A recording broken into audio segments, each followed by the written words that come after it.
In Buffalo, New York, friends and family are remembering 10 lives cut short when a gunman opened fire at a grocery store Saturday.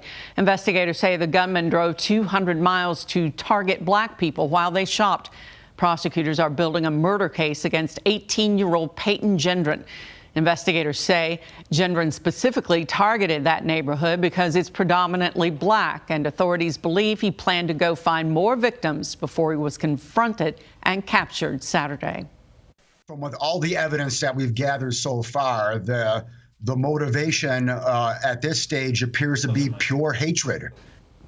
3 other people were shot but survived Saturday's rampage.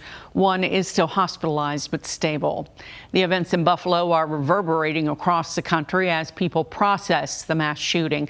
Hundreds of miles away here in central Kentucky, a pastor at a traditionally black church wants his congregation to know he shares their fears. LEX 18's Mike Valenti has the big story at 11.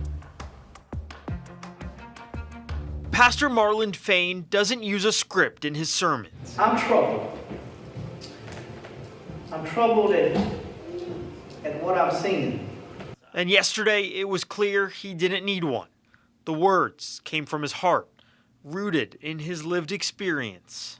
I know that when we talk about dismantling white supremacy, we're talking about the fabric of these United States.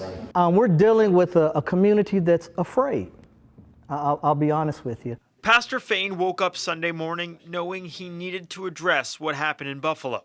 His small congregation is predominantly black, a tight-knit church community, not dissimilar to the one that was targeted in Charleston, South Carolina in 2015. When you talk about the black community,